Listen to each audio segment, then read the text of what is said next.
بسم اللہ الرحمن الرحیم۔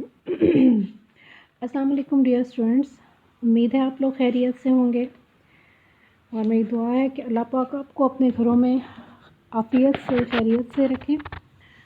تو بچوں، آج کا جو لیکچر ہے اس میں نے پڑھانے کے لیے نثر کا انتخاب کیا ہے، اور نثر میں خواجہ حسن نظامی کا ایک مضمون ہے، صفحہ نمبر 16 پہ تعارف ہے خواجہ حسن نظامی کا، اور ان کی ایک تحریر ہے جی، فاقے میں روزہ۔ یہ پڑھیں گے، دلوی تاجدار کے کنبے کا فسانہ۔ تو سب سے پہلے آپ تعارف پہ آ جائیے، صفحہ نمبر 16 پہ۔ خواجہ حسن نظامی کی ولادت ہے جی 1878 اور ان کی وفات ہے 1955۔ خواجہ حسن نظامی کا پورا نام سید علی حسن نظامی تھا، جبکہ علامہ اقبال نے انہیں خواجہ حسن نظامی کا نام دیا اور وہ اسی نام سے مقبول ہوئے۔ ان کی ولادت دہلی سے 3 میل دور بستی درگاہ حضرت خواجہ نظام الدین اولیاء میں ہوئی۔ ابھی خواجہ صاحب کی عمر صرف 11 برس تھی کہ ان کے سر سے ماں باپ کا سایہ اٹھ گیا۔ بڑے بھائی نے ان کی پرورش کی۔ خواجہ صاحب نے ایک ایسے ماحول میں آنکھ کھولی جہاں تصوف کی حکمرانی تھی، صوفیاء کی باتیں ہوتی تھیں۔ انہوں نے مروجہ علوم کے ساتھ ساتھ تصوف کی تعلیم بھی حاصل کی۔ جو اس وقت رائج علوم تھے ان کے ساتھ ساتھ آپ تصوف کی روحانی تعلیم بھی حاصل کرتے رہے۔ منشی غلام نظام الدین تاجر کتاب دہلی کے فیض صحبت سے ان میں ادبی ذوق اور صحافتی میلان پیدا ہوا۔ میلان کہتے ہیں رجحان کو۔ انہوں نے پہلا مضمون انڈیا کی نازک حالت کے عنوان سے لکھا، پھر کچھ عرصے تک پیسہ، وکیل اور مخزن نامی رسائل کے لیے لکھتے رہے۔ حلقہ نظام المشائخ کے مقاصد کی ترویج کے لیے 1911 میں انہوں نے مصر، شام، فلسطین، عرب اور دیگر اسلامی ممالک کا سفر کیا۔ 1919 میں نظام المشائخ کے عنوان سے پہلا ماہنامہ رسالہ جاری کیا۔ انہوں نے مختلف اوقات میں چھوٹی بڑی کئی 100 کتابیں اور رسالے تصنیف کیے۔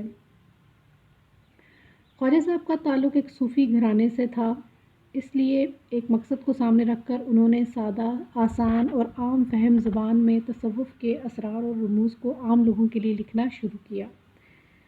تو صوفیزم کو اور روحانیت کو ایک بور چیز سمجھا جاتا تھا، لیکن آپ نے اس کو کیا کر دیا، سادہ، آسان اور عام فہم کہتے ہیں عام لوگوں کی سمجھ میں آنے والی زبان جو ہے اس میں تصوف کی گہرائیوں کو، اس کے اسرار و رموز کہتے ہیں چھپی باتیں، رمز کہتے ہیں اشارے کو، لوگوں کے آگے لکھ کر بیان کرنا شروع کر دیا کہ لوگوں کو تصوف کی باتیں سمجھ آنے لگیں آسانی سے۔ انہوں نے ایسا دلکش طرز تحریر اور پیرایہ بیان اختیار کیا کہ خشک اور بے کیف اخلاقی اور روحانی مباحث تصوف اور فلسفے سے نکل کر ادب میں داخل ہو گئے۔ یہ آپ کا کمال ہے جی کہ لکھنے کا انداز، پیرایہ بیان کرنے کا جو انداز ہے، جو طریقہ ہے، اور تحریر کا طریقہ اتنا دلکش ہے کہ یہ موضوعات خشک ہوتے ہیں عموماً۔ تصوف سے جو روحانی دنیا سے جو جڑے مضامین ہیں وہ خشک ہوتے ہیں، اور جو اخلاقی روحانی بحثیں ہوتی ہیں یہ ان میں کچھ مزہ نہیں ہوتا، لطف نہیں ہوتا، لیکن آپ نے ان کو اس طرح کے پیرائے میں لکھا کہ ان میں لطف پیدا کر دیا اور یہ چیزیں ادب میں شامل ہو گئیں، لٹریچر کا حصہ بن گئیں۔ ان کے مضامین کے مقبول ہونے کی ایک وجہ یہ بھی تھی کہ انہوں نے سب سے الگ طرز تحریر اختیار کیا۔ یہ بھی آپ کی خوبی ہے کہ آپ کا انداز لکھنے کا جو ہے وہ سب سے زیادہ مختلف ہے۔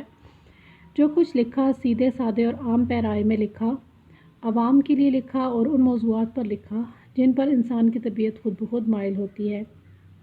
انشاء پردازی کے معاملے میں انہوں نے کسی کی تقلید نہیں کی۔ مضمون نگاری یا جو لکھنے کا جو آپ کا انداز ہے، آپ نے کسی کی پیروی نہیں کی۔ وہ انشاء پردازی میں عربی اور سنسکرت کے ثقیل الفاظ استعمال کرنے کے خلاف تھے۔ ثقیل کہتے ہیں مشکل، بھاری بھرکم الفاظ جو ہیں وہ آپ استعمال کرنے کے قائل نہیں تھے۔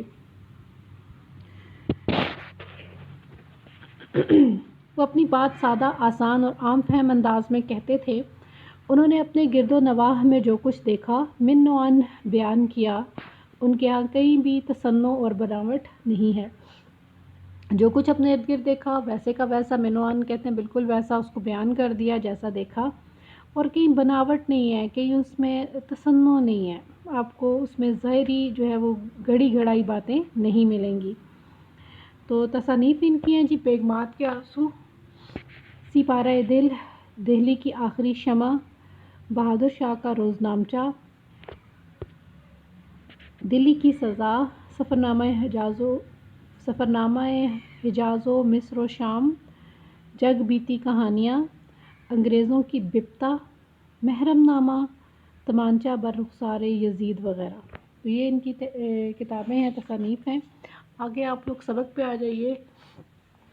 ایک قصہ ہے، ایک یہ مختصر قصہ ہے، اور یہ قصہ آپ کو یاد دلاتا ہے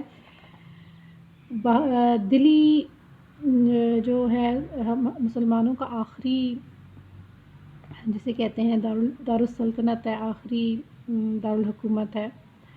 اور بہادر شاہ ظفر کے بعد یہاں پہ جو ہے وہ مغل خاندان جو ہے اس کا خاتمہ ہو جاتا ہے، اس کی حکومت کا. تو دلی تاراج ہو جاتی ہے، دلی تباہ و برباد ہو جاتی ہے. انگریز جو ہے وہ اینٹ سے اینٹ بجا دیتے ہیں. تو دہلوی تاجدار کے کنبے کا ایک فسانہ، ایک کہانی ہے. دہلوی تاجدار اس وقت کون تھا؟ بہادر شاہ ظفر کا ایک کنبہ ہے، ایک خاندان ہے، ایک جسے کہتے ہیں اس کی فیملی ہے. اس کا یہ قصہ ہے، یہ اس کی کہانی ہے. اور اس کا نام، اس کہانی کا جو پورشن ہم پڑھیں گے تو اس کا نام کیا ہے؟ فاقے میں روزہ. فاقہ کہتے ہیں بھوکا رہنا مسلسل، اور اس بھوکی حالت میں آپ روزے رمضان کے رکھیں تو اسے کہتے ہیں فاقے میں روزہ.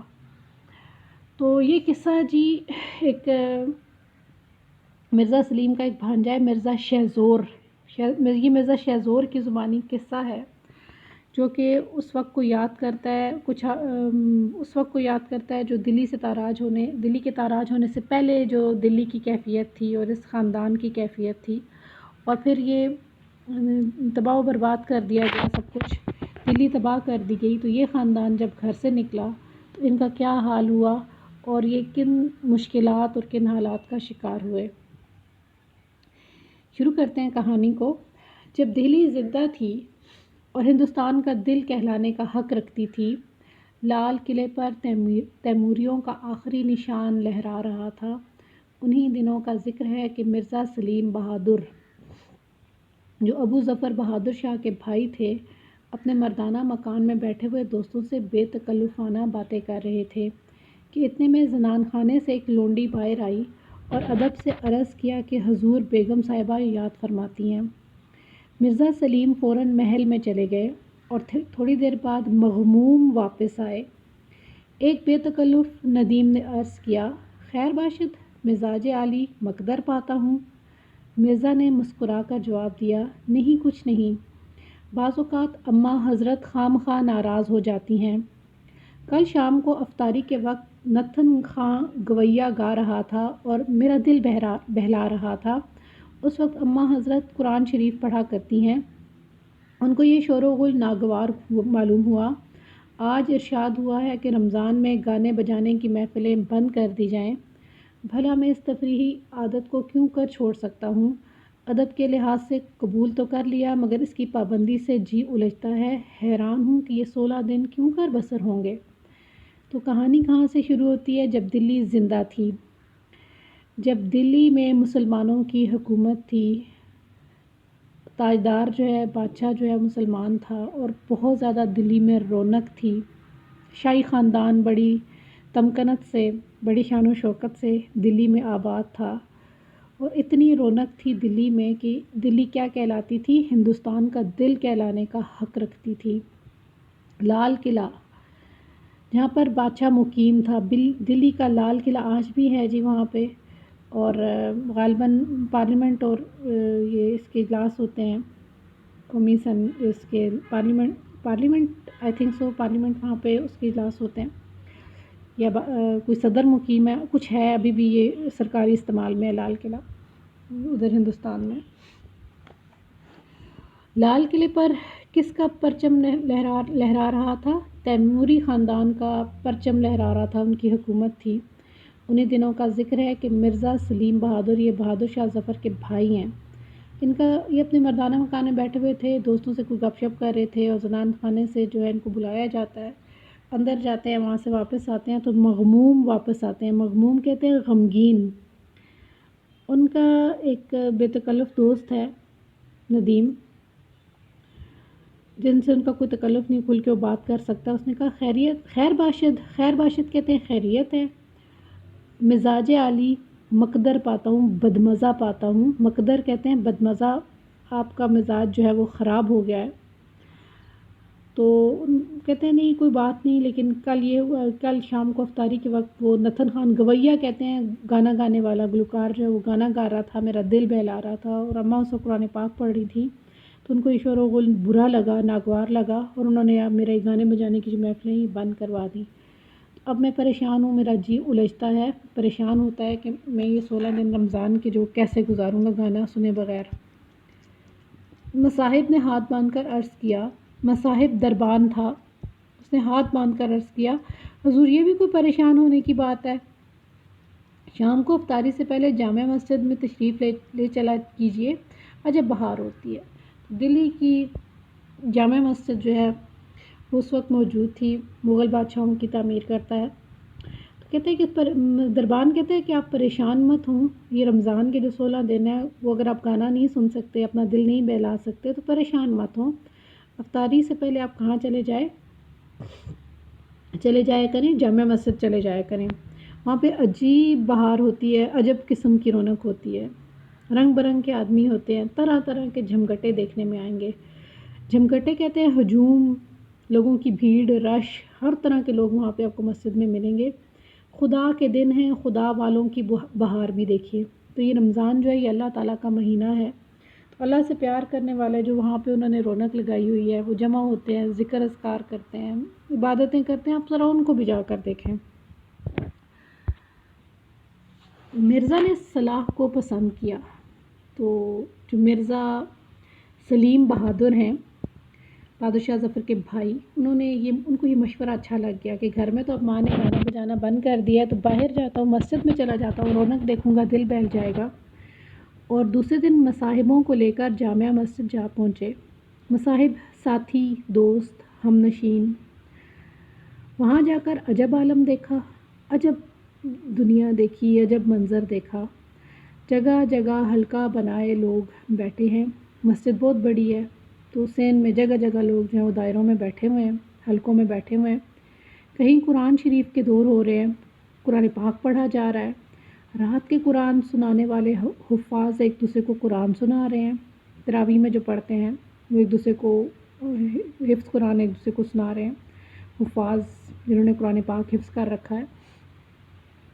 کئی مسائل پر دینی گفتگو ہو رہی ہے، دو عالم کسی فقہی مسئلے پر بحث کر رہے ہیں، فقہی مسئلہ کہتے ہیں دینی مسئلے پر بحث کر رہے ہیں، اور 20 آدمی بیٹھے مزے سے سن رہے ہیں، عالم حضرات بیٹھے ہیں، دینی مسائل پر گفتگو ہو رہی ہے۔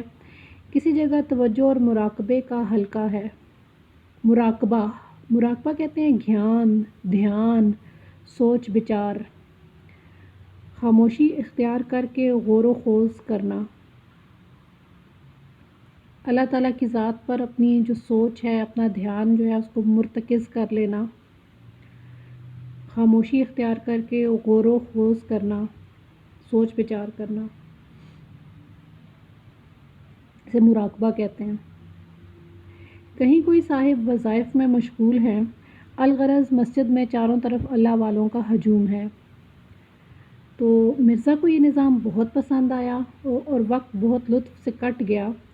اتنے میں افطار کا وقت قریب آیا، سینکڑوں خوان افطاری کے آنے لگے، ٹرے میں سجے کھانے جو ہیں وہ افطاری کے آنے لگے اور لوگوں میں افطاریاں تقسیم ہونے لگیں۔ خاص محل سلطانی سے متعدد خوان مکلف چیزوں سے آراستہ روزانہ جامع مسجد میں بھیجے جاتے۔ تو جو بادشاہ کا محل تھا، محل سلطانی تھا، متعدد کہتے ہیں کئی قسم کے کھانے، مکلف کہتے ہیں پرتکلف، سجی سجائی چیزوں سے آراستہ، متعدد کھانے جو ہیں وہ پرتکلف انداز میں سجے سجائے روزانہ جامع مسجد میں بھیجے جاتے تھے۔ اس کے علاوہ قلعے کی تمام بیگمات اور شہر کے سب امراء علیحدہ افطاری کے سامان بھیجتے تھے، اس لیے ان خوانوں کی گنتی سینکڑوں تک پہنچ جاتی تھی اور مسجد میں ان کی عجب آرائش ہو جاتی تھی۔ اتنا زیادہ کھانا بھیجا جاتا تھا، بہت ہی شاندار قسم کی افطاریاں۔ قلعے کی جتنی بیگمات تھیں، بادشاہ کی بیگمات اور دیگر امراء جو ہیں اور شہر کے امراء، سب لوگ افطاری جامع مسجد میں بھیجتے تھے وہاں کے روزہ داروں کے لیے، اور اس سینکڑوں خوان ٹرے میں سجے سجائے کھانے جو ہیں وہاں پہ جاتے تھے، اور بہت زیادہ مسجد جو ہے وہ اس کی خوبصورتی میں اضافہ ہو جاتا تھا۔ مرزا کے دل پر اسی دینی چرچے اور شان و شوکت نے بڑا اثر ڈالا، اور اب وہ برابر روزانہ مسجد میں آنے لگے۔ گھروں میں وہ دیکھتے کہ سینکڑوں فقراء کو سحری اور اول شب کا کھانا روزانہ شہر کی خانقاہوں اور مسجدوں میں بھجوایا جاتا تھا، تو بہت زیادہ بڑے پیمانے پہ کھانا تیار ہوتا، فقیروں کو سحری کا وقت، رات کا کھانا، جتنی خانقاہیں ہیں، بزرگوں کی درگاہیں ہیں وہاں پہ اور مسجدوں میں کھانا جو ہے وہ بھجوایا جاتا۔ بڑا اثر ہوا جی مرزا سلیم کے دل پہ ان باتوں کا، کہاں وہ گانا بجانا اور کہاں جو ہے ان کا دل مسجد میں لگ گیا۔ مرزا سلیم کے ایک بھانجے مرزا شہزور نوعمری کے سبب اکثر اپنے ماموں کی صحبت میں بے تکلف شریک ہوا کرتے تھے۔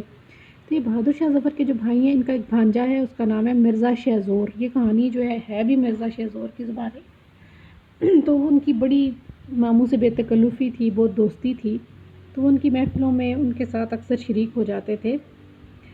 چھوٹے تھے لیکن ہر وقت ماموں کے ساتھ رہتے تھے۔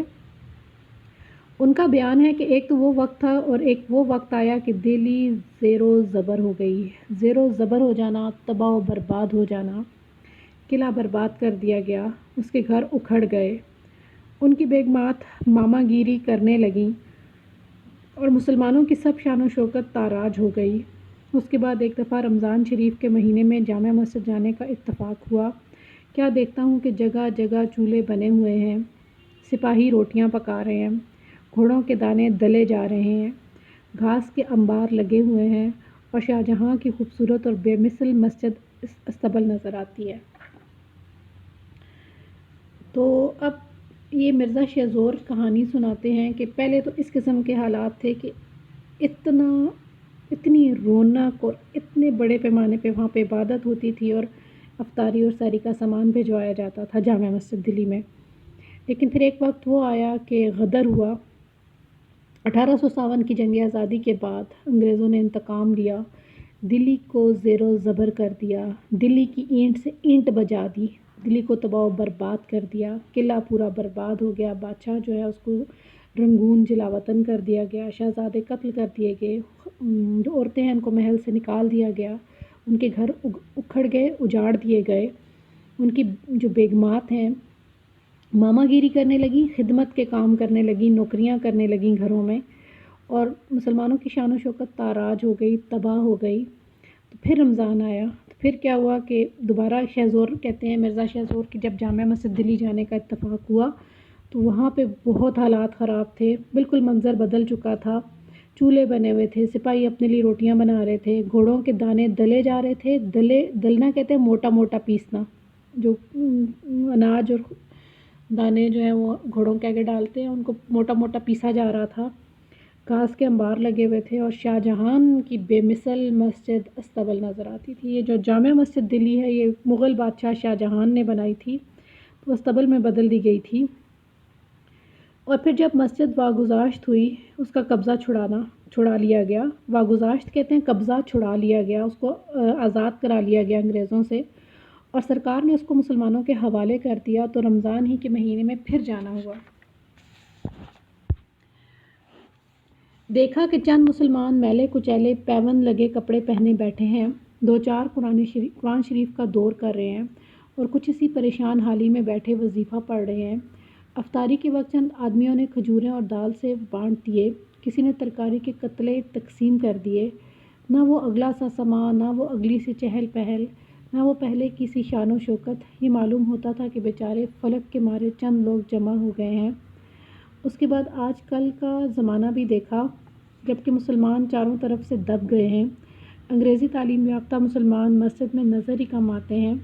غریب غربا آئے تو ان سے رونق کیا خاک ہو سکتی ہے، پھر بھی غنیمت ہے کہ مسجد آباد ہے۔ اس نے آپ کو 3 منظر دکھائے، ایک وہ کہ جب دلی آباد تھی اور مغل حکومت قائم تھی، تو اس وقت جو شاہی خاندان سے جو کچھ آتا تھا مسجد میں، اور جس پیمانے پہ افطاری ہوتی تھی اور عبادت ہوتی تھی، پھر جب دلی تباہ کر دی گئی تو سپاہیوں نے وہاں پہ روٹیاں پکانی شروع کر دی، چولہے جلا کے، اور گھوڑے باندھ دیے مسجد میں۔ اور اس کے بعد جب یہ مسجد آزاد ہو گئی تو اس کے بعد کیا ہوا کہ اب مسلمانوں کے حالات بہت زیادہ خراب ہیں۔ اب وہ رونق جامع مسجد میں بھی دکھائی نہیں دیتی۔ کچھ مسلمان ہیں میلے کچیلے، پیون لگے، پھٹے پرانے کپڑے پہنے ہوئے مسجد میں بیٹھے ہوئے ہیں، 2-4 لوگ جو قرآن شریف کا دور کر رہے ہیں، دہرائی کر رہے ہیں، پڑھ رہے ہیں، کچھ لوگ وظیفے پڑھ رہے ہیں۔ افطاری سے پہلے چند لوگ کھجوریں لاتے ہیں اور دال سیو ویسے مجازی معنوں میں اس کا مطلب ہے عام معمولی کھانا، معمولی سا کھانا، عام کھانا، لیکن یہاں پہ دال سیو اس کو بھی کہتے ہیں، دال یا چنے کو پیس کر اس میں میٹھا ملا کر کھانا، اس کو بھی دال سیو کہتے ہیں۔ یہ بانٹ دی، اور ترکاری کچھ سبزی ہوئی، اس کے ٹکڑے تقسیم کر دیے، تو بس یہ افطاریاں بانٹی جاتی تھی۔ نہ وہ اگلا سا سما تھا، نہ وہ اگلی سی چہل پہل تھی، اور نہ ہی وہ شان و شوکت تھی۔ تو فرق کے مارے، قسمت کے مارے کچھ لوگ جمع ہو جاتے تھے جن کی تقدیر بگڑ چکی تھی، جن پر آسمان سے ناراضگی تھی، اور جن کی قسمت خراب ہو گئی تھی، اور یہ کچھ لوگ جمع ہو جاتے تھے۔ برا وقت تھا اور مسلمان چاروں طرف سے دب گئے تھے، اور وہ مسلمانوں کی جو جسے کہتے ہیں نا روایتی شان و شوکت تھی، وہ ختم ہو چکی تھی۔ انگریزوں نے دبا لیا مسلمانوں کو، اور کچھ انگریزی تعلیم یافتہ لوگ مسلمان مسجد میں آتے بھی تھے تو کم ہی آتے تھے، اور غریب غربا آئے بھی تو اس سے رونق نہیں ہوتی تھی۔ پھر بھی یہ بہت بڑی غنیمت تھی کہ اس دور میں یہ مسجد آباد ہو گئی تھی دوبارہ۔ مرزا شہ زور کی باتوں میں بڑا درد اور اثر تھا۔ ایک دن میں نے ان سے غدر کا قصہ اور تباہی کا فسانہ سننا چاہا۔ آنکھوں میں آنسو بھر لائے، اس کے بیان کرنے میں عذر اور مجبوری ظاہر کرنے لگے، لیکن جب میں نے زیادہ اصرار کیا تو اپنی دردناک کہانی اس طرح سنائی۔ تو اب کیا ہوا جی، مرزا شہ زور کی باتوں میں بڑا درد تھا، بہت اثر تھا۔ وہ کہ ایک کہانی انہوں نے سنائی مسجد کی، تو میں نے ان سے مزید پوچھا۔ خواجہ حسن نظامی کہتے ہیں کہ غدر کا جو یہ واقعہ ہوا تھا، غدر جو ہے 1857 کی جنگ آزادی ہے، مطلب انگریز اس کو غدر کہتے تھے، بغاوت کہتے تھے کہ مسلمانوں نے بغاوت کی ہے، اور وہ غدر اس کو انہوں نے اس کا نام دیا تھا، لیکن مسلمان اسے 1857 کی جنگ آزادی کہتے ہیں۔ اس میں بہت بڑی تباہی مچی۔ میرٹھ چھاؤنی سے اس جنگ کا آغاز ہوا، بڑھتے بڑھتے دلی تک آئی، اور پھر یہ پوری دلی جو ہے اس پہ پھیل گئی، اور باقاعدہ جنگ ہوئی، سکھوں اور ہندوؤں نے ساتھ چھوڑ دیا، اور یہ سارا نزلہ جو ہے انگریزوں کا وہ کس پہ گرا؟ مسلمانوں پہ گرا، اور انتقام بھی جو ہے وہ دلی میں مسلمانوں سے لیا گیا۔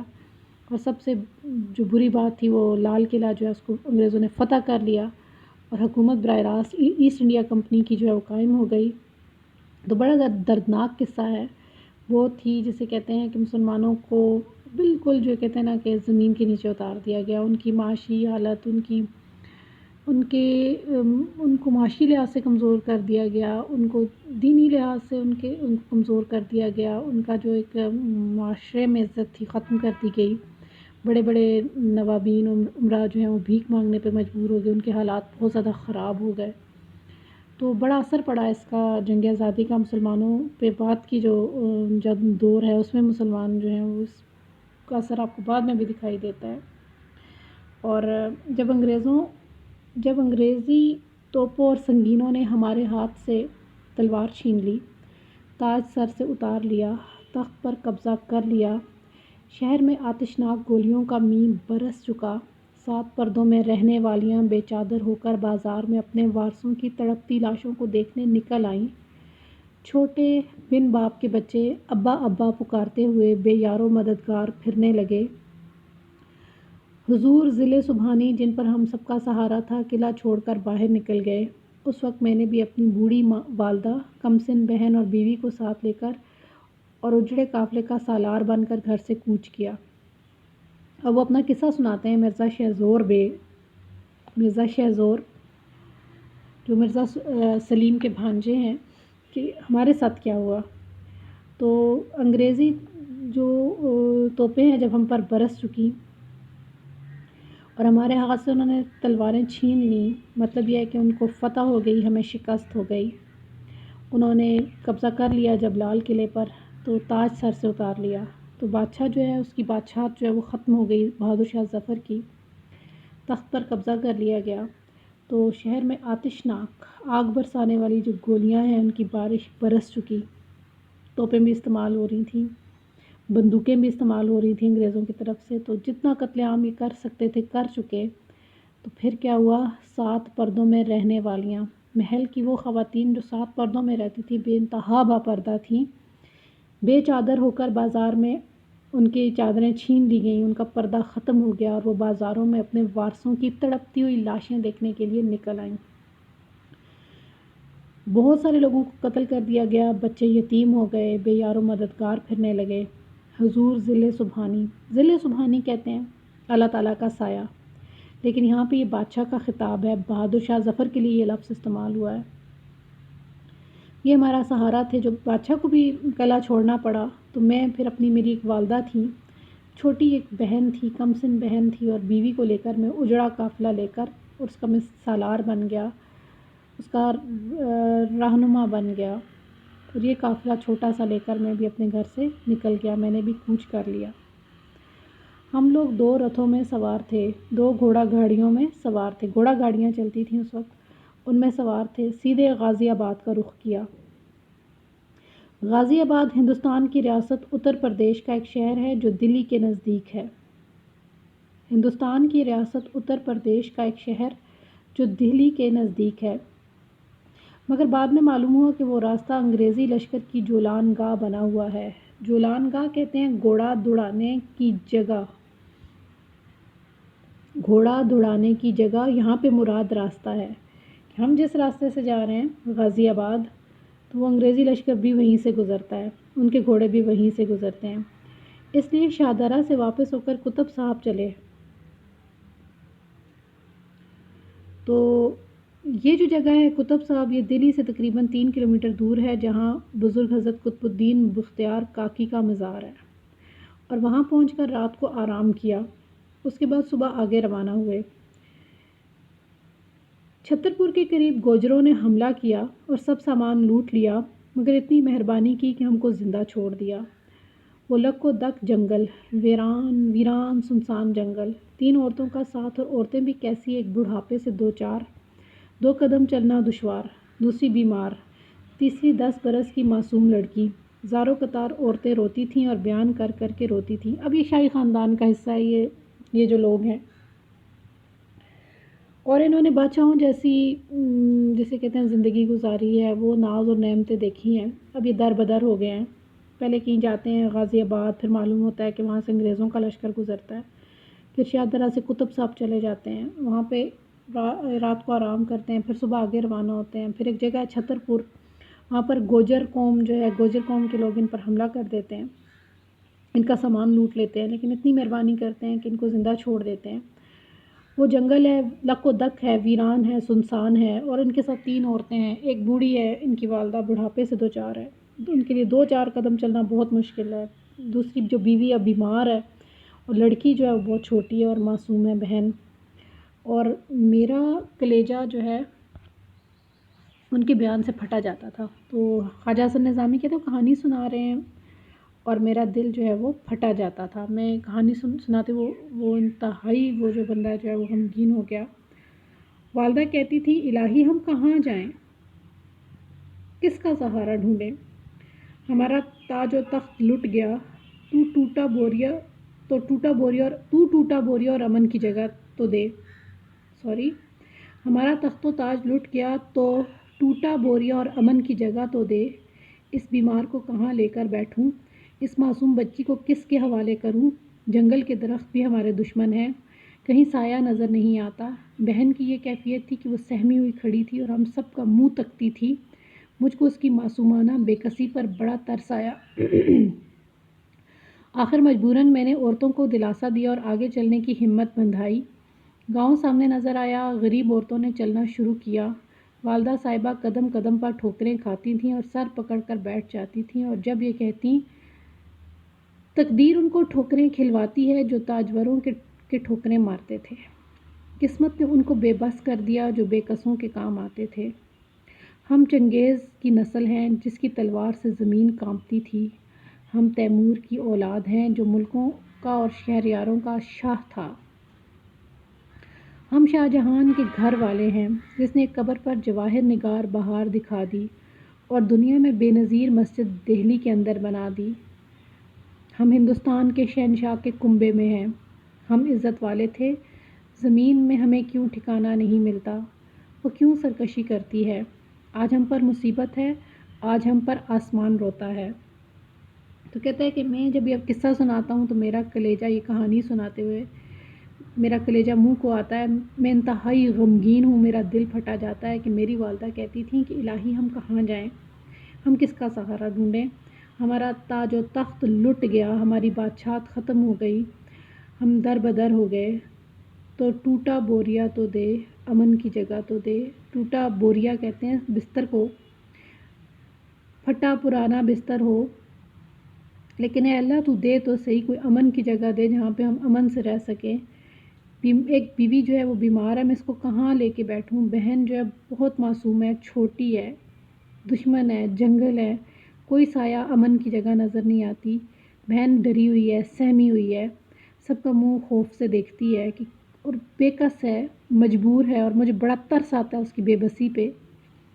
آخر میں نے عورتوں کو دلاسا دیا، ان کی ہمت بندھائی، ان کو آگے چلنے کو بولا، اور سامنے گاؤں نظر آیا تو ان عورتوں نے چلنا شروع کر دیا، لیکن والدہ جو ہے وہ بیٹھ جاتی تھیں، اور جب یہ کہتی تھی کہ تقدیر ان کو ٹھوکریں کھلواتی ہے، مقدر میں آج ہمارے لیے ٹھوکریں لکھ دی گئی ہیں، ہم تو تاجوروں کو ٹھوکریں مارتے تھے، ہم تو بادشاہوں کو ٹھوکریں مارا کرتے تھے، جن کے سروں پہ تاج ہوتے تھے، ہم تو ان کو ٹھوکریں مارنے والے خاندان سے تعلق رکھتے ہیں، شاہی خاندان سے تعلق ہے، ہم بے بس ہو گئے ہیں، ہم تو بے کسوں کے کام آتے تھے، ہم تو مجبوروں کے اور بے بس لوگوں کے کام آیا کرتے تھے، آج خود بے بس ہو گئے ہیں، ہم تیموری نسل سے ہیں، ہم چنگیز کی نسل سے ہیں، اور وہ ایسا بہادر تھا کہ جس کی تلوار سے زمین کانپتی تھی، ہم تیمور کی اولاد میں ہیں جو ملکوں اور شہریاروں کا شاہ تھا، جو ملکوں اور شہروں میں جو شہروں کے مالک تھے وہ ان کا بادشاہ تھا، ہم شاہ جہان کے گھر والے ہیں،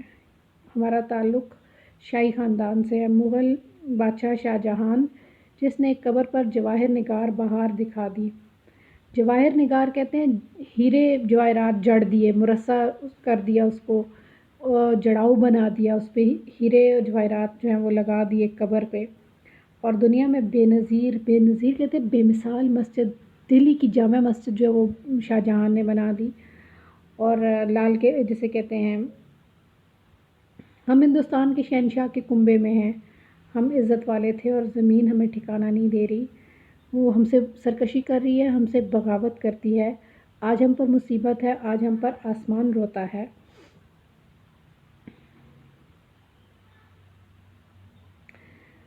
تو کہتا ہے جس طرح جب یہ ماں روتی تھی اور یہ باتیں کرتی تھی تو میرا دل جو ہے وہ پھٹتا تھا، تو بدن پر رونگٹے کھڑے ہو جاتے تھے، خوف سے رونگٹے کھڑے ہو جاتے تھے۔ القصہ بہزار دقت تو دشواری گرتے پڑتے گاؤں میں پہنچے، بہت زیادہ دقت سے، مشکلوں سے، دشواریوں سے گزرتے ہوئے، مشکلات سے گزرتے ہوئے ہم ایک گاؤں میں پہنچے، یہ گاؤں مسلمان میواتیوں کا تھا، تو یہ میواتی جو ہے ہندوستانی ریاست الور کا قریبی علاقہ ہے جہاں میو مسلمان آباد ہیں، میو نسل کے مسلمان جہاں پہ آباد ہیں ان کو میواتی کہتے ہیں۔ انہوں نے ہماری خاطر مدارت کی، ہمیں جیسے کہتے ہیں خوش آمدید کا، جو کچھ وہ ہمارے لیے کر سکتے تھے کیا، اور اپنی چوپاڑ میں کچھ روز ان مسلمان گواروں نے ہمارے کھانے پینے کی خبر رکھی اور چوپاڑ میں ہم کو ٹھہرائے رکھا، لیکن کب تک یہ بار اٹھا سکتے تھے، اکتا گئے، اور ایک دن مجھ سے کہنے لگے کہ میاں جی چوپاڑ ایک بارات آنے والی ہے، دوسری چھپر میں چلا جا۔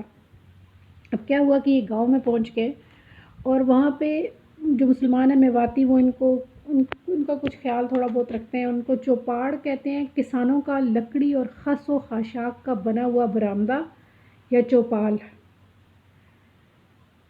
کسان بناتے ہیں جی لکڑی اور خس و خاشاک کا بنا ہوا، مٹی اور گھاس پھوس کا بنا ہوا یہ برآمدہ ہوتا ہے، اس کو چوپال بھی کہا جاتا ہے، چھت ہوتی ہے اس پہ۔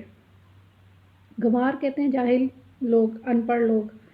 کچھ دن تو ان کو کھانا بھی دیتے رہے وہ میوں مسلمان، اور ان کو ادھر رکھا اس چوپال میں، لیکن یہ ان کے لیے بوجھ تھے یہ لوگ، 3 عورتیں اور 1 مرد، تو وہ اکتا گئے، تنگ آ گئے۔ ایک دن کہنے لگے میاں جی چوپال میں ایک بارات آنے والی ہے تو دوسرے چھپر میں چلا جا، اور رات دن ٹھالی بیٹھے کیا کرے ہے، تو سارا دن رات بیکار بیٹھا رہتا ہے، کیا کرتے ہو، کوئی کام کرو۔ کچھ کام کیوں نہیں کرتا؟ میں نے کہا بھائی جہاں تم کہو گے وہیں جا پڑیں گے، ہمیں چوپاڑوں میں رہنے کی ہوس نہیں، لالچ نہیں۔ جب فلک نے عالیشان محل چھین لیے تو اس کچے مکان پر ہم کیا ضد کریں گے؟ اور رہی کام کرنے کی بات، سو میرا جی تو خود گھبراتا ہے خالی بیٹھے ہوئے، طبیعت اکتائی جاتی ہے۔ مجھ کو کوئی کام بتاؤ، ہو سکے تو آنکھوں سے کروں گا، بہت دل لگا کر کروں گا، بہت محنت سے کروں گا۔ ان کا چودھری بولا ہم نے کہہ بیرا کا مطلب ہے ہمیں کیا خبر کہ تو نے کیا کام کر سکے ہے، کہ تو کیا کام کر سکے، تم کیا کام کر سکتے ہو۔ میں نے جواب دیا میں سپاہی زادہ، تیغ تفنگ چلانا میرا ہنر ہے، اس کے علاوہ اور کوئی کام نہیں جانتا۔ تو میں نے کہا اس چودھری پوچھتا ہے کہ ہمیں کیا پتہ ہے کہ تمہیں کیا کام آتے ہیں یا تم کیا کر سکتے ہو۔ تو میں نے جواب دیا میں سپاہی زادہ ہوں، سپاہی کا بیٹا ہوں۔ ہماری عمر جو ہے وہ لڑتے میں جنگ کرتے گزرتی ہے، ہم میدان جنگ میں رہنے والے لوگ ہیں، تلواریں چلا سکتے ہیں۔ تفنگ اس وقت کی ایک بندوق ہوتی تھی جس میں پھونک مار کر جو ہے وہ تیر چلایا جاتا تھا، نالی نما جسے کہتے ہیں، ایک لمبی نالی ہوتی تھی جس میں سانس کے ذریعے تیر پھینکا جاتا تھا، ہوا کے ذریعے، سانس کے ذریعے، اسے تفنگ کہا جاتا تھا۔ میرا ہنر ہے، اس کے علاوہ اور کوئی کام نہیں جانتا۔ گنوار ہنس کر کہنے لگے نہ بابا، یہاں تو ہل چلانا ہوگا، گھاس کھودنی پڑے گی، ہم نے تلوار کے ہنر کیا کرنے ہیں۔ گنواروں کے اس جواب سے میری آنکھوں میں آنسو آ گئے اور جواب دیا کہ بھائیو مجھ کو تو ہل چلانا اور گھاس کھودنی نہیں آتی۔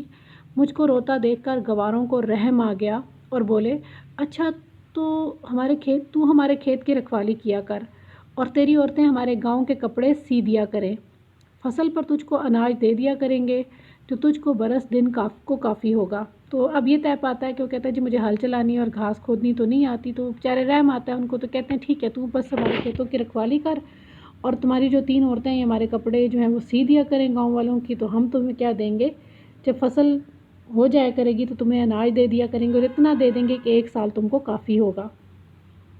چنانچہ یہ ہوا کہ میں سارا دن کھیت پر جانور اڑایا کرتا تھا، جانوروں کو بھگایا کرتا تھا، رکھوالی کرتا تھا کھیتوں کی، اور گھر میں عورتیں کپڑے سیتی تھیں۔ ایک دفعہ ایسا ہوا کہ بھادوں کا مہینہ آیا۔ بھادوں ہندو بکرمی سال کا 5واں مہینہ ہے۔ ساون کے بعد بھادوں آتا ہے۔ 15 اگست سے لے کے 15 ستمبر کے درمیان جو مہینہ ہے وہ بھادوں کہلاتا ہے، اور گاؤں میں سب کو بخار آنے لگا۔ میری اہلیہ اور بہن کو بھی بخار نے آن دبایا۔ وہ گاؤں وہاں دوا اور حکیم کا کیا ذکر، خود لوٹ پیٹ کر اچھے ہو جاتے تھے، مگر ہم کو دواؤں کی عادت تھی، سخت تکلیف اٹھانی پڑی۔ اسی حالت میں ایک دن اس زور کی بارش ہوئی کہ جنگل کا نالا چڑھ آیا اور گاؤں میں کمر کمر پانی ہو گیا۔ گاؤں والے تو اس کے عادی تھے، لیکن ہماری حالت اس طوفان کے سبب مرنے سے بدتر ہو گئی، چونکہ پانی ایک دفعہ ہی رات کے وقت گھس آیا تھا، اس لیے ہماری عورتوں کی چارپائیاں بالکل غرق آب ہو گئیں، پانی میں ڈوب گئیں۔ آخر بڑی مشکل سے چھپر کی بلیوں میں 2-4 اڑا کر عورتوں کو ان پر بٹھایا، اڑا کر۔ یہ جو بلیاں ہوتی ہیں بانس ہوتے ہیں، جو چھپر میں بانس لگے ہوئے تھے ان میں اڑایا، کچھ اور بانس اڑائے اور ان میں عورتوں کو ان پر بٹھا دیا، ان بانسوں پہ۔ پانی گھنٹہ بھر میں اتر گیا، مگر غضب یہ ہوا کہ کھانے کا اناج اور اوڑھنے بچھانے کے کپڑے تر کر گیا، گیلے کر گیا۔ تو بھادوں میں سیلاب آیا، پانی آیا، یہ بیمار ہو گئے، بخار کی وبا پھیل گئی، اور اس کے بعد پانی بھر گیا اس جھونپڑے میں، اور یہ بیچارے بہت بری حالت میں ہو گئے۔ طوفان کے سبب مرنے سے ان کی حالت جو ہے بدتر ہو گئی، اور جب پانی اندر آیا تو پھر ان کی چارپائیاں بھی پانی میں ڈوب گئیں، تو پھر یہ جو بلیاں سی ہیں، بانس جو ہیں، ان میں 2-4 پائیاں اڑا کر جو ہے ان کو عورتوں کو ان پر 2-4 پائیاں اڑا کر، ان بانسوں پہ 4 پائیاں اڑا کر ان عورتوں کو بٹھایا گیا، لیکن ان کا اناج بھی بھیگ گیا اور ان کے کپڑے بھی بھیگ گئے۔ پچھلی رات میری بیوی کے جاڑے سے بخار آیا۔ اس وقت کی پریشانی بس بیان کرنے کے قابل نہیں۔ اندھیرا گپ، می کی جھڑی، کپڑے سب گیلے، آگ کا سامان ناممکن۔ حیران تھے، الہی کیا انتظام کیا جائے۔ مریضہ کی حالت نہایت ابتر ہو گئی، یہاں تک کہ تڑپنے لگی اور تڑپتے تڑپتے جان دے دی۔ تو اب یہ جو اس کی بیوی ہے وہ بیمار ہے، اس کو پچھلی رات سردی سے بخار، جاڑا کہتے ہیں ٹھنڈ سے اس کو بخار آ گیا کیونکہ پانی جمع تھا، اور بہت زیادہ یہ لوگ پریشان تھے۔ کہتے ہیں کہ وہ پریشانی بیان کرنے کے قابل نہیں۔ اندھیرا گپ ہے، بہت زور کی باہر بارش لگی ہوئی ہے، کپڑے سارے گیلے ہو گئے ہیں، آگ جلانے کے لیے کوئی چیز ہی نہیں ہے، تو مریضہ کو سردی لگ کے بخار چڑھا ہوا ہے، اسے سردی لگ رہی ہے، بہت بری حالت ہے، ابتر حالت ہے اس کی۔ تڑپتی اور تڑپتے تڑپتے وہ بیچاری اس کی بیوی مر جاتی ہے۔ چونکہ وہ ساری عمر ناز و نعمت پہ پلی تھیں، غدر کی مصیبتیں ہی ان کی ہلاکت کے لیے کافی تھیں۔ خیر اس وقت تو جان بچ گئی، مگر یہ بات کا جھٹکا ایسا برا لگا کہ جان لے کر گیا۔ صبح ہو گئی، گاؤں والوں کو خبر ہوئی تو انہوں نے کفن وغیرہ منگوا دیا، اور دوپہر تک یہ محتاج شہزادی گورے غریباں میں ہمیشہ کے لیے جا سوئی۔ تو یہ وہ شہزادی تھی جو ناز و نعمت میں پلی تھی، نعمتوں میں پلی تھی، بہت لاڈ سے، بہت جیسے کہتے ہیں عروج دیکھا تھا ان لوگوں نے۔ غدر میں جو تباہی مچی، جو کچھ ان کو مصیبتیں سہنی پڑیں جنگ آزادی کے دوران، تو اس کے لیے بھی اس میں یہ مر جاتی، وہ بھی ان کے لیے کافی تھا، لیکن اس وقت تو ان کی جان بچ گئی، لیکن ابھی جو جھٹکا لگا وہ ان کی جان لے گیا، اور گاؤں والوں نے کفن منگوا کے دیا، اور دوپہر تک یہ محتاج بے بس شہزادی غریبوں کے قبرستان میں ہمیشہ کے لیے جا سوئی۔ اب ہم کو کھانے کی فکر ہوئی، کیونکہ اناج سب بھیگ کر گل سڑ گیا تھا۔ گاؤں والوں سے بھی مانگتے ہوئے لحاظ آتا تھا، شرم آتی تھی، وہ بھی ہماری طرح اسی مصیبت میں گرفتار تھے۔ تاہم ہمارے گاؤں کے چودھری کو خود ہی خیال ہوا، اور اس نے کتب صاحب سے 1 روپیہ کا آٹا منگوا دیا۔ وہ آٹا نصف کے قریب خرچ ہوا ہوگا کہ رمضان شریف کا چاند نظر آ گیا۔ والدہ صاحبہ کا دل بہت نازک تھا، اور وہ ہر وقت گزشتہ زمانے کو یاد کیا کرتی تھیں۔ رمضان کا چاند دیکھ کر انہوں نے ایک ٹھنڈا سانس بھرا اور چپ ہو گئیں۔ میں سمجھ گیا کہ ان کو اگلا وقت، جو گزرا وقت ہے، وہ یاد آ گیا ہے۔ تسلی کی باتیں کرنے لگا، جس سے ان کو کچھ ڈھارس ہوئی، ان کی ہمت ہو گئی۔ 4-5 دن تو آرام سے گزر گئے، مگر جب آٹا ختم ہوا تو بڑی مشکل درپیش ہوئی۔ 1 روپے کا آٹا تھا، آدھا ختم ہو گیا، اور روزوں میں 4-5 دن گزرے تو باقی آٹا بھی ختم ہو گیا۔ سوال کرتے ہوئے شرم آتی تھی، کسی سے مانگتے ہوئے شرم آتی تھی، اور پاس ایک کوڑی نہ تھی۔ کوڑی بہت حقیر رقم ہوتی ہے، 1 پیسہ دھیلا سمجھ لیں۔ شام کو پانی سے روزہ کھولا، بھوک کے مارے کلیجہ منہ کو آتا تھا۔ تو بالکل کچھ رقم نہیں ہے، پیسہ نہیں ہے، کچھ نہیں ہے، اور آٹا ختم ہو گیا ہے۔ رات کو روزہ کھولا اور کھانے کو کچھ نہیں تھا، تو بھوک کے مارے برا حال تھا، کلیجہ منہ کو آتا تھا، برا حال تھا۔ والدہ صاحبہ کی عادت تھی کہ اس قسم کی تکلیف کے وقت بیان کر کے رویا کرتی تھیں، مگر آج بڑے اطمینان سے خاموش تھیں۔ ان کی خاموشی و اطمینان سے میرے دل کو بھی سہارا ہوا، اور چھوٹی بہن کو، جس کے چہرے پر بھوک کے مارے ہوائیاں اڑ رہی تھیں، انتہائی بھوک اور فاقے کی وجہ سے گھبراہٹ تھی اس بچی کے چہرے پہ، دلاسا دینے لگا۔ وہ معصوم بھی میرے سمجھانے سے نڈھال ہو کر چارپائی پر جا پڑی اور تھوڑی دیر میں سو گئی۔ بھوک میں نیند کہاں آتی ہے، بس ایک غوطہ سا تھا، ایک جسے کہتے ہیں جھونکا سا تھا۔ پہلے تو کہتے ہیں والدہ صاحبہ جب ایسا موقع ہوتا تھا تو باتیں کرتی تھیں، پچھلے زمانے کو یاد کرتی تھیں، لیکن آج ہم نے روزہ بھی بھوکا جو ہے وہ کھولا۔ ہم پہلے بھی بھوک کے عالم میں تھے، سارا دن روزہ بھی رکھا، اور بھوکے رہ کے ہم نے روزہ وہ جب کھولا، کھانے کو کچھ نہیں تھا، لیکن والدہ خاموش ہو گئیں، اور بچی جو ہے وہ نیند میں چلی گئی۔ اس غوطہ اور ناتوانی کی حالت میں سحری کا وقت آ گیا۔ والدہ صاحبہ اٹھیں اور تہجد کی نماز کے بعد جن دردناک الفاظ میں انہوں نے دعا مانگی، ان کی نقل کرنا محال ہے، وہ اسی طرح بیان کرنا جو ہے بہت مشکل ہے۔ حاصل مطلب یہ ہے کہ انہوں نے بارگاہ الہی میں عرض کیا کہ ہم نے ایسا کیا قصور کیا ہے جس کی سزا یہ مل رہی ہے۔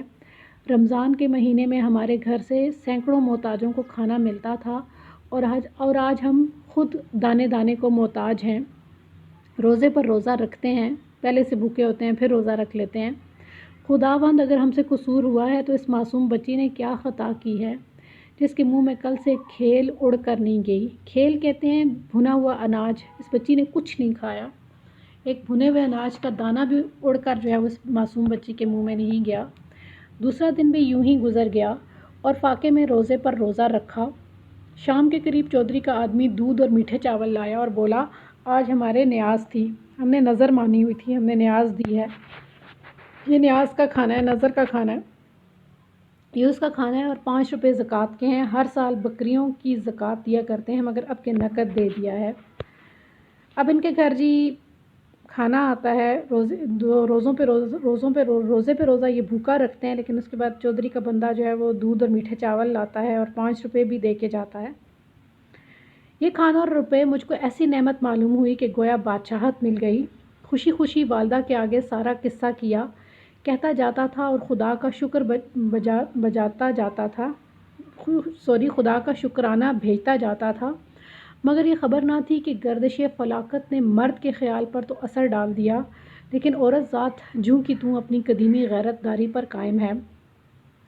آسمان کی گردش سے گردش فلاکت کہتے ہیں، آسمان کی گردش سے تقدیر تو بدل گئی ہے، اور اس بری تقدیر جو بدل گئی ہے، میرے جو بدنصیبی ہے اس سے میں ایک مرد ہوں، میرے خیال تو بدل گئے ہیں، لیکن عورت چونکہ تو اپنی غیرت پر، اپنی شرم اور حیا پر قائم ہے کہ والدہ نے، میں تو خوش ہو گیا، مجھے بھول گیا کہ یہ زکوٰۃ کے پیسے ہیں اور یہ نیاز ہے، لیکن والدہ جو اپنی پرانی غیرت جو ہے اس پر قائم تھیں، اور میں نے دیکھا کہ والدہ کا رنگ متغیر ہو گیا، تبدیل ہو گیا ان کے چہرے کا رنگ، باوجود فاقے کی ناتوانی کے انہوں نے تیور بدل کر کہا، انہوں نے اپنی جو نگاہیں بدل لیں، بے مروت ہو گئیں، چہرے کے جو نقش ہیں بدل گئے اور رنگ بھی چہرے کا بدل گیا۔ فاقے کے نے ان کو کمزور کیا ہوا تھا، لیکن اس کے باوجود ان کے چہرے کا رنگ بدل گیا۔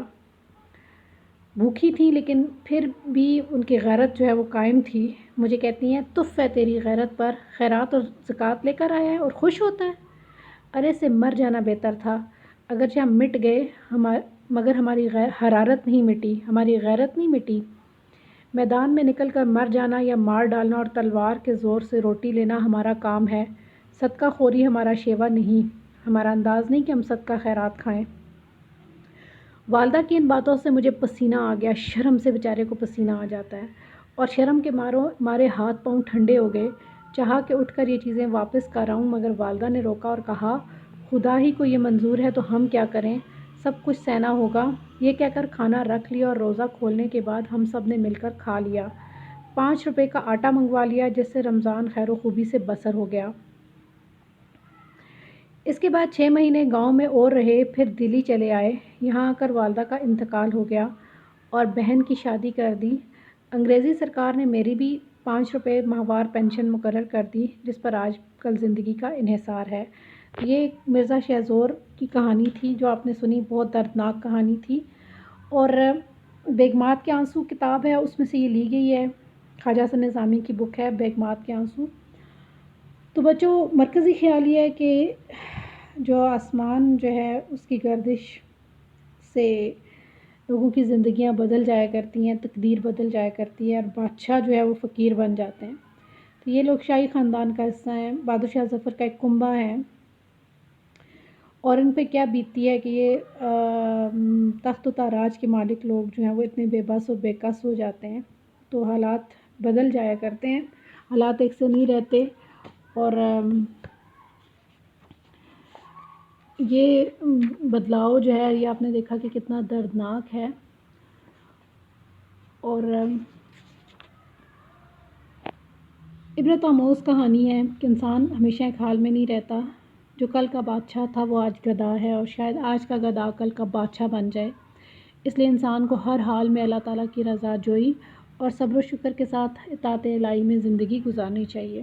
تو یہ جو عبرتناک کہانی ہے، تو یہ ہمیں یہ سبق بھی دلاتی ہے کہ یہ دنیا جو ہے وہ جائے عبرت ہے۔